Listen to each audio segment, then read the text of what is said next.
അധ്യായം 4. യേശു പരിശുദ്ധാത്മാവ് നിറഞ്ഞവനായി യോർദാൻ വിട്ടു മടങ്ങി. ആത്മാവ് അവനെ മരുഭൂമിയിലേക്ക് നടത്തി. പിശാച് അവനെ 40 ദിവസം പരീക്ഷിച്ചുകൊണ്ടിരുന്നു. ആ ദിവസങ്ങളിൽ അവൻ ഒന്നും ഭക്ഷിച്ചില്ല. അവ കഴിഞ്ഞപ്പോൾ അവന് വിശന്നു. അപ്പോൾ പിശാച് അവനോട്, നീ ദൈവപുത്രനെങ്കിൽ ഈ കല്ലിനോട് അപ്പമായി തീരുവാൻ കൽപ്പിക്ക എന്ന് പറഞ്ഞു. യേശു അവനോട്, മനുഷ്യൻ അപ്പം കൊണ്ട് മാത്രമല്ല ജീവിക്കുന്നത് എന്ന് എഴുതിയിരിക്കുന്നു എന്ന് ഉത്തരം പറഞ്ഞു. പിന്നെ പിശാച് അവനെ മേലോട്ട് കൂട്ടിക്കൊണ്ടുപോയി ലോകത്തിലെ സകല രാജ്യങ്ങളെയും ക്ഷണനേരത്തിൽ അവന് കാണിച്ചു.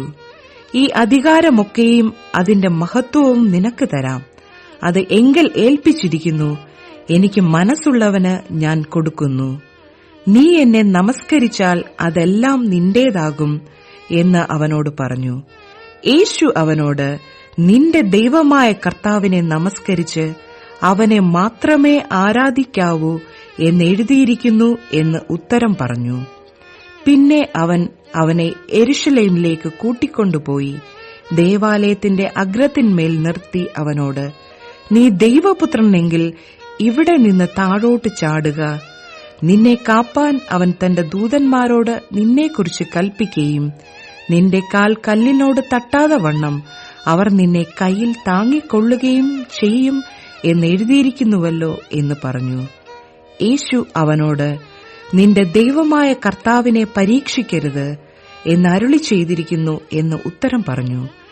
അങ്ങനെ പിശാച് സകല പരീക്ഷയും തികച്ച ശേഷം കുറെ കാലത്തേക്ക് അവനെ വിട്ടുമാറി.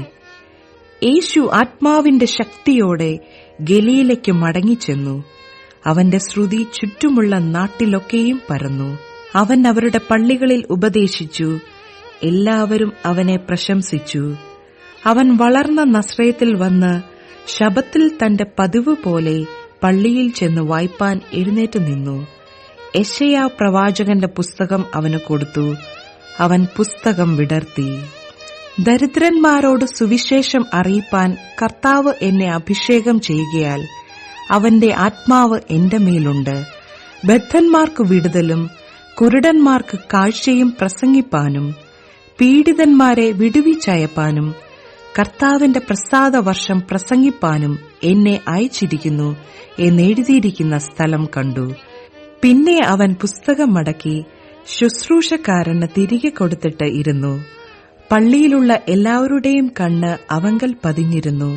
അവൻ അവരോട്, ഇന്ന് നിങ്ങൾ എന്റെ വചനം കേൾക്കയിൽ ഈ തിരുവെഴുത്തിന് നിവൃത്തി വന്നിരിക്കുന്നു എന്ന് പറഞ്ഞു തുടങ്ങി.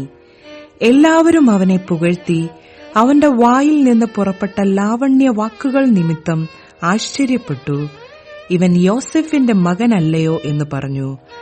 അവൻ അവരോട്, വൈദ്യ, നിന്നെ തന്നെ സൗഖ്യമാക്കുക എന്നുള്ള പഴഞ്ചൊല്ലും കഫർന്നഹൂമിൽ ഉണ്ടായി കേട്ടതെല്ലാം ഈ നിന്റെ പിതൃനഗരത്തിലും ചെയ്യുക എന്നും നിങ്ങൾ എന്നോട് പറയും നിശ്ചയം. ഒരു പ്രവാചകനും തന്റെ പിതൃനഗരത്തിൽ സമ്മതനല്ല എന്ന് ഞാൻ സത്യമായിട്ട് നിങ്ങളോട് പറയുന്നു എന്ന് പറഞ്ഞു. ഏലിയാവിന്റെ കാലത്ത് ആകാശം 3 ആണ്ടും 6 മാസവും അടഞ്ഞിട്ട് ദേശത്തെങ്ങും മഹാക്ഷാമമുണ്ടായപ്പോൾ ഇസ്രായേലിൽ പല വിധവമാർ ഉണ്ടായിരുന്നു എന്ന് ഞാൻ യഥാർത്ഥമായി നിങ്ങളോട് പറയുന്നു. എന്നാൽ സീദോനിലെ സരൈപ്തയിൽ ഒരു വിധവയുടെ അടുക്കലേക്കല്ലാതെ അവരിൽ ആരുടെയും അടുക്കലേക്ക് ഏലിയാവിനെ അയച്ചില്ല. അവണ്ണം എലീശ പ്രവാചകന്റെ കാലത്ത് ഇസ്രായേലിൽ പല കുഷ്ഠരോഗികൾ ഉണ്ടായിരുന്നു. സുറിയാക്കാരനായ നയമാൻ അല്ലാതെ അവരാരും ശുദ്ധമായില്ല എന്നും അവൻ പറഞ്ഞു.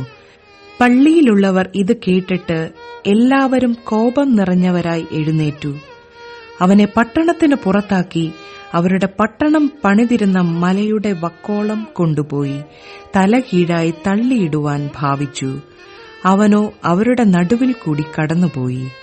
അനന്തരം അവൻ ഗലീലയിലെ ഒരു പട്ടണമായ കഫർന്നഹൂമിൽ ചെന്ന് ശബ്ബത്തിൽ അവരെ ഉപദേശിച്ചു പോന്നു. അവന്റെ വചനം അധികാരത്തോടെ ആകിയാൽ അവർ അവനെ ഉപദേശത്തിൽ വിസ്മയിച്ചു. അവിടെ പള്ളിയിൽ അശുദ്ധഭൂതം ബാധിച്ച ഒരു മനുഷ്യൻ ഉണ്ടായിരുന്നു. അവൻ നസ്രയനായ യേശുവേ വിടു, ഞങ്ങൾക്കും നിനക്കും തമ്മിൽ എന്ത്? ഞങ്ങളെ നശിപ്പിപ്പാൻ വന്നിരിക്കുന്നുവോ? നീ ആർ എന്ന് ഞാൻ അറിയുന്നു. ദൈവത്തിന്റെ പരിശുദ്ധൻ തന്നെ എന്ന് ഉറക്കെ നിലവിളിച്ചു. മിണ്ടരുത്, അവനെ വിട്ടുപോക എന്ന് യേശു അതിനെ ശാസിച്ചപ്പോൾ ഭൂതം അവനെ നടുവിൽ തള്ളിയിട്ട് കേടൊന്നും വരുത്താതെ അവനെ വിട്ടുപോയി. എല്ലാവർക്കും വിസ്മയമുണ്ടായി. ഈ വചനം എന്ത്? അധികാരത്തോടും ശക്തിയോടും കൂടെ അവൻ അശുദ്ധാത്മാക്കളോട് കൽപ്പിക്കുന്നു, അവ പുറപ്പെട്ടു പോകുന്നു എന്ന് തമ്മിൽ പറഞ്ഞുകൊണ്ടിരുന്നു. അവന്റെ ശ്രുതി ചുറ്റുമുള്ള നാടെങ്ങും പരന്നു.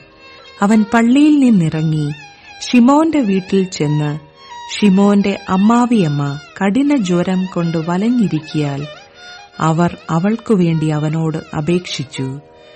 അവൻ അവളെ കുനിഞ്ഞു നോക്കി ജ്വരത്തെ ശാസിച്ചു. അത് അവളെ വിട്ടുമാറി. അവൾ ഉടനെ എഴുന്നേറ്റ് അവനെ ശുശ്രൂഷിച്ചു.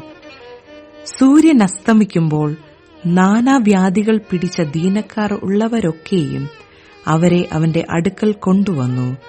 അവൻ ഓരോരുത്തന്റെയും മേൽ കൈവച്ച് അവരെ സൗഖ്യമാക്കി.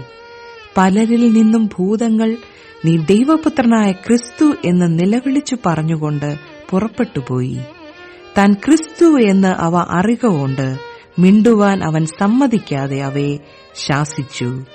നേരം വെളുത്തപ്പോൾ അവൻ പുറപ്പെട്ട് ഒരു നിർജ്ജന സ്ഥലത്തേക്ക് പോയി. പുരുഷാരം അവനെ തിരഞ്ഞ് അവന്റെ അരികത്ത് വന്ന് തങ്ങളെ വിട്ടു പോകാതിരിപ്പാൻ അവനെ തടുത്തു. അവൻ അവരോട്, ഞാൻ മറ്റുള്ള പട്ടണങ്ങളിലും ദൈവരാജ്യം സുവിശേഷിക്കേണ്ടതാകുന്നു, ഇതിനായിട്ടല്ലോ എന്നെ അയച്ചിരിക്കുന്നത് എന്ന് പറഞ്ഞു. അങ്ങനെ അവൻ ഗലീലയിലെ പള്ളികളിൽ പ്രസംഗിച്ചു പോന്നു.